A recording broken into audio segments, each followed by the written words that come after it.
اگر اچھا خاندان ہی نہیں ہے تو پھر اس کا کوئی علاج, پھر اس کو پولیس بھی سیدھا, کیونکہ پولیس والوں کی بیویاں, پولیس والوں کے بھی فون آتے ہیں میرے پاس بیوی سیٹنگ پہ نہیں آ رہی, کہتے ہیں یار تم نے بڑے بڑے گنڈوں کو سیٹ کر لیا ہے, کہہ رہے ہیں یار گنڈوں کو سیٹ کر لیا بڑے بڑے, بیگم سیٹنگ پہ. میں نے کہا گوگل پہ سرچ کرو ہر چیز مل جاتی ہے, بیوی کو قابو کرنے کا طریقہ نہیں ملتا گوگل پہ. گزارش ہے کہ ویڈیو کو لاسٹ تک دیکھیں تاکہ بات پوری طرح سمجھ میں آئے.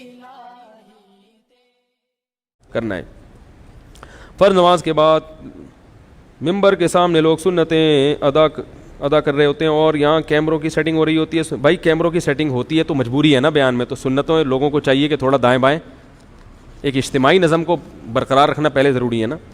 اگر بہنیں گھر رکنے آئیں تو بیوی پر بوجھ ڈال سکتے ہیں 18 روٹیوں کا. بہنیں گھر جب گھر رکنے کے لیے آئیں تو ایک وقت کا کھانا اپنی بیوی سے پکوائیں کہ میری بہن آئی ہوئی ہے تو آج کھانا کون پکائے گا, آپ پکا کے ان کو کھانا کھلاؤ گی, مہمان ہے. اگلے ٹائم سے بولیں کہ بہن تمہارے باپ کا گھر ہے یہ اب تم کیا کرو, خود پکاؤ. چلو میری بیوی کے لیے نہیں تو اپنے لیے خود پکاؤ. تو یہ جا کے پھر بیوی پہ اتنی ذمہ داریاں ڈالنا. میں ساس سسر کی خدمت کا قائل ہوں, جو عورتیں اپنے ساس سسر کی خدمت نہیں کرتی میں کبھی بھی ان کو اپریشیٹ نہیں کرتا. گھر میں بزرگ ہیں تو آپ کو اخلاقی خدمت کرنی پڑے گی, لیکن میرے بھائی اس خدمت کے بھی کوئی ایک حد. چلو ساس سسر کی ہے تو وہ دیوروں کا بھی سارا بوجھ اس پہ ڈالا ہوا ہے, چلو ایک وقت میں ڈال دیا تو اگلے وقت میں اس کو تھوڑا چھوٹ دے دو. روزانہ سارے دیوروں کے پینٹیں وہ استری کر رہی ہے, پھر بہن آ رہی ہے 10 دن رہنے کے لیے, ساری بہنوں کا کھانا 10 دن تک وہ اس کی خدمت کر رہی ہے. یہ ظلم ہے عورت کے اوپر. کمزور کو جو ہے نا اتنا نہیں آپ اس کے اوپر بوجھ ڈالیں, کہ بہت سی عورتیں کہہ نہیں پاتی ہیں بیچاری, لوگ کر رہے ہوتے ہیں کہ ہماری خاندانی پرمپرا ہے, تو یہ ظلم جائز نہیں ہے.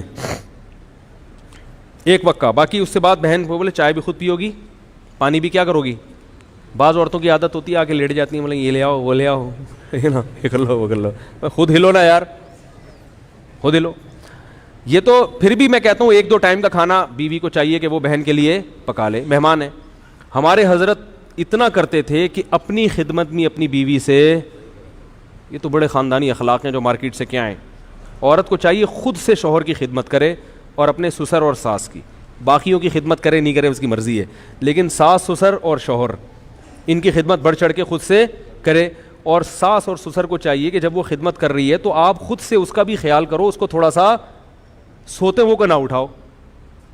اب ساس اگر بہت بوڑھی ہے بیچاری, اٹھ کے جا نہیں سکتی کچن تک, پھر تو چلو سوتی ہوئی بہو کو اٹھا دے. اگر خود سے جا سکتی ہے تو کوئی کسی سوتے ہوئے کو اٹھانا یہ کیا ہے, بولو بھائی. ہم نے کسی عالم بزرگ کو نہیں دیکھا بیوی سو رہی ہو تو اس کو اٹھا کے بولیں کہ ناشتہ بناؤ. سوتے ہوئے کو جگانا یہ کیا ہو جاتا ہے, بشرطے کہ 18 گھنٹے سے نہ سو رہی ہو. آواز تو صحیح آ ہی نہیں رہی ہے, کیا کریں یار, تصویر پہ گزارا کریں آپ لوگ. تو یہ کچھ اخلاق ہوتے ہیں میرے بھائی. خام خامے چائے بنا لو یار. میں الحمدللہ گھر والے اگر سو رہے ہوں تو خود ہی چائے تو میں پیتا نہیں ہوں, لیکن اگر بھی بنانی ہو تو کیا کرتا ہوں. ایک دفعہ پکڑا گیا تھا, کوئی ملنے کے لیے آیا, میں چائے بنا رہا تھا اور وہ رشتے والے آئے تھے, تو انہوں نے کہا ان کا تو گھر میں رو بھی نہیں ہے. تو میں نے کہا آپ نے چائے بناتے پکڑا ہے. ایک دفعہ ایک خاتون آئی تھی, جھاڑو لگاتے ہوئے پکڑ لیا تھا انہوں نے مجھے, واقعتاً میں جھاڑو لگا رہا تھا, آپ حیران ہوں گے. تو لگاتا نہیں ہوں الحمدللہ. ایک دن کیا ہوا کہ میں لگا رہا تھا, اب وہ پتہ نہیں مجھے واقعہ یاد نہیں کیوں لگا رہا تھا, کیا ہوا تھا, کوئی مجبور ہو گیا تھا یا کیا تھا مسئلہ تھا. اب یہ تو راز کی باتیں اللہ ہی جانتا ہے. تو یہ تو جب نبی صلی اللہ علیہ وسلم گھر میں آتے تھے تو گھر میں گھر والوں کے ساتھ ہاتھ اتنے نیک ہم نہیں ہیں کہ آپ سمجھیں کہ اتنے جا کے ہاتھ بٹاتے ہیں, اتنے نیک ہم بھی نہیں ہیں, لیکن بہرحال نبی کے اخلاق ہم آپ کو بتا رہے ہیں. میں اس لیے کہ گھر والے بھی بیان سنتے ہیں نا, وہ بولیں گے یار آج تو بڑی بڑی چھوڑ رہا ہے بیٹھ کے, میں یہ بھی کرتا ہوں میں یہ بھی کرتا ہوں. تو جو ہے کیا نام ہے, یوٹیوب پہ ہر کچھ آ جاتا ہے, سب پکڑا جاتا ہے آدمی. بہت مشکل ہے جھوٹ بولنا آج کل. تو لیکن جو رسول اللہ صلی اللہ علیہ وسلم کے اخلاق تھے, تو میں یہ عرض کر رہا تھا کہ اگر وہ بوڑھے ہیں تو پھر تو ٹھیک ہے, وہ اٹھا دیں سوتی, لیکن اگر جوان ہیں تو بہو جاگ رہی ہے تو بولیں, سو گئی ہے سونے دیں بھائی, آپ خود جا کے پانی پی لیں, خود چائے بنا لیں, چھوٹے موٹے کام کیا کر لیں خود ہی کر لیں. سوتے ہوئے کو نہ اٹھاؤ, یہ بڑا برا ہوتا ہے جب آدمی خود سو رہا ہو, کوئی آپ کو آ کے اٹھا دے اور بولے یہ کرو, اور کوئی کام بھی اتنا امپورٹنٹ نہ ہو, یا تو کوئی کسی کو ہاسپٹل لے کے جانا ہے, کوئی ایسا بڑا مسئلہ ہے تو ٹھیک ہے. تو شوہر کو بھی چاہیے کہ سوتی ہوئی بیوی کو نہ اٹھائے.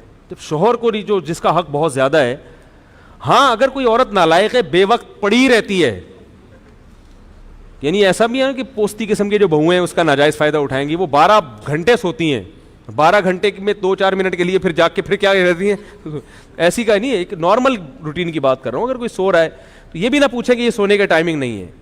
بھائی یہ نیند, خوراک, پیاس ایسی چیز ہے جس کے بعض دفعہ اصولی طور پر تو ٹائمنگ ہونا چاہیے, لیکن انسان بعض دفعہ ڈپریشن میں ہوتا ہے, بعض دفعہ رات کو نیند نہیں آئی وہ پھر سوتا ہے. تو اب گھر میں ایسا ماشاء اللہ لگا ہوا ہوتا ہے کہ اب بہو کو رات کو نیند نہیں آئی پھر بھی فجر کے بعد سونے کی اجازت نہیں ہے. بھائی اب نیند نہیں آئی تو سونے دو اس کو. تو اس لیے یہ چند چیزیں ایسی ہوتی ہیں جو کسی پہ بھی ظلم ہو جاتا ہے, یہ پھر کیا ہو جاتا ہے شریعت کے لحاظ سے ناجائز. ہمارے حضرت کیا کرتے تھے, تو وہ اپنی گھر والی کو کبھی اپنی اہلیہ کو یہ نہیں کہتے تھے یہ لے آؤ وہ لے آؤ. یہ فرماتے تھے مجھے ایسا لگتا ہے یہ تحکمانہ, جیسے کوئی باندھی رکھی ہوئی ہے گھر میں. اب گھر میں کھانا تو گھر والے ہی پکائیں گے ظاہر ہے, تو حضرت فرماتے تھے کھانا لگوا دیں. حالانکہ لگانا حضرت کی اہلیہ نہیں ہے, مگر حضرت یہ نہیں کہتے تھے کھانا لگا دیں. حضرت فرماتے تھے اس میں مجھے ایسا لگتا ہے جیسے میں کیا کر رہا ہوں, کسی کو نوکر رکھا ہوا ہے اور ماسی کو آرڈر دے رہا ہوں, تو کھانا لگوا دیں. حالانکہ لگانا کس نے ہے. جب کھانا ختم ہو گیا تو حضرت فرماتے تھے کھانا کسی سے کہہ کے اٹھوا لیں. تو وہ خود ہی اٹھاتی تھی, کون تھا گھر میں, لیکن لب و لہجہ عزت دینے والا, اگلے کو لگے کہ یہ مجھے کیا دے رہے ہیں, عزت دے رہے ہیں. تو آپ اپنی طرف سے عزت دو, پھر بھی اگر خدمت نہ کرے تو پھر شکایت لگاؤ. بھائی کسی کو عزت نہیں دے رہے آپ نے, ٹھڈے مار مار کے جو ہے نا.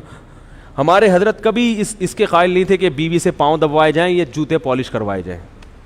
ہمارے حضرت کے جتنے ہم نے اکابر قریب کے گزرے ہیں ماضی کے, مولانا شریف تھانوی رحمۃ اللہ علیہ, انہوں نے بھی بہت سختی سے رد کیا اس پہ کہ بیوی سے اپنے بوٹ پالش, کیونکہ بیوی کا جو رشتہ ہے وہ پیرالل ہے, برابر.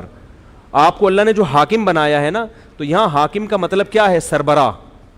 جیسے تبلیغ میں 4 آدمی نکلتے ہیں تو ایک کیا ہوتا ہے, امیر. امیر کا مطلب جب ان کی رائے میں اختلاف ہوگا تو اس کی بات سنی جائے گی, اس کا فیصلہ حرف آخر. تو جب گھر میں کسی رائے میں اختلاف ہوگا تو آخری فیصلہ کس کا ہوگا, مرد کا. یہ مطلب ہے حاکم ہونے کا. اب تبلیغ میں کسی کو امیر بنا دیا, وہ لوگوں سے اپنے بوٹ پالش کروا رہا ہے, پوچھا لگوا رہا ہے, ٹھیک ہے نا, سر کی جوئیں نکلوا رہا ہے اس سے کہ میں امیر ہوں. وہ بولیں گے بھائی اس کام کے لیے تھوڑی امیر بنایا ہے, امیر تو اس کام کے لیے بنایا ہے کہ گشت کہاں کرنا ہے, متکلم کون ہوگا. تو اس میں سب کو اگر ہم رائے لیں تو پھر تو اختلاف ہوگا, کوئی فیصلے پر آئیں گے نہیں. تو حرف آخر آپ کی بات ہوگی, آپ کی رائے آخری ہوگی. متکلم آپ نے اپنے پالش کرنے پہ لگا دی, اپنی بغلوں کے بال نوچنے پہ لگا دیا اس کو بٹھا کے کہ میں امیر ہوں. تو اسی طرح بیوی کو ماتحت بنایا ہے اللہ نے شوہر کے. کیا مطلب, تم اطاعت کرو گی شوہر کی. تو اطاعت کا مطلب یہ نہیں کہ وہ آپ کی کیا بن گئی, نوکر بن گئی یا غلام بن گئی. تو لہذا بات کرنے کا اسٹائل ایسا نہیں ہو جیسے نوکروں سے بات کی جاتی ہے. نہیں آ رہی میرا خیال ہے بات. اسٹائل کیسا ہونا چاہیے, عزت والا, احترام والا. یہ لے آؤ وہ لے آؤ, یہ نہیں بھائی بیگم ذرا تھوڑی سی چائے ہو جائے گی, ایسے بیگم آج تھوڑی سی کیا ہو جائے گی, چائے ہو جائے گی. کہہ رہی نہیں بنا رہی, چلو میں بنا لیتا ہوں. بیگم تھوڑا سا ٹھنڈا پانی ہو جائے گا, ہے بھائی. اسٹائل کیسا ہونا چاہیے, بیگم تھوڑا سا کیا ہو جائے, تھوڑا سا ٹھنڈا پانی ہو جائے. بیگم آج تھوڑا سا کوئی اچھی چیز بنا لو. بیگم آج ٹائم پہ کھلا دو یار, بہت دن ہو گئے ٹائم پہ کھایا نہیں ہے, ٹھیک ہے نا. بہت دن ہو گئے بیگم, تمیز سے عزت کے ساتھ کھانا ہوٹلوں میں ہی کھا رہے ہیں, تمیز سے کھلا دو. تو اس طرح اسٹائل تھوڑا سا یہ ہونا چاہیے. اگر شریف خاندان کی ہوگی تو سمجھ میں آ جائے گا اس کے, اگر اچھے خاندان کی ہوگی تو انشاءاللہ سمجھ میں آ جائے گا. اگر اچھا خاندان ہی نہیں ہے تو پھر اس کا کوئی علاج, پھر اس کو پولیس بھی سیدھا, کیونکہ پولیس والوں کی بیویاں, پولیس والوں کے بھی فون آتے ہیں میرے پاس, بیوی سیٹنگ پہ نہیں آ رہی. کہتے ہیں یار تم نے بڑے بڑے گنڈوں کو سیٹ کر لیا ہے. کہہ رہے ہیں یار گنڈوں کو سیٹ کر لیا بڑے بڑے, بیگم سیٹنگ پہ. میں نے کہا گوگل پہ سرچ کرو, ہر چیز مل جاتی ہے, بیوی کو قابو کرنے کا طریقہ نہیں ملتا گوگل پہ. میں نے کئی دفعہ لکھ کے دیکھا, نہیں آیا, جواب ہی نہیں آیا. فرض, سنت, مستحب, واجب اور نفل میں لمبا فرق ہے, بہت ٹائم ہو گیا. میں سافٹ ویئر, یا پھر بہت لمبا سوال ہے. اقامت کے دوران کب کھڑے ہونا چاہیے, دونوں قول ہیں. بعض کہتے ہیں قد قامت الصلاۃ پہ ہونا چاہیے, بعض فقہا کہتے ہیں لا الہ الا اللہ پہ جب اذان ختم ہو, وہ اقامت ختم ہو تب ہونا چاہیے. دونوں قول ہیں. ہر رکعت میں سورہ فاتحہ ضروری ہے, بیان کر دیں. یہ پھر اگلی دفعہ بیان, بہت ہو گئے بھائی, بس بہت کافی, اگلی دفعہ دے دو. یہ اللہ تعالیٰ سمجھنے کی, عمل کرنے کی توفیق عطا فرمائے. سبحانک اللہم و بحمدک.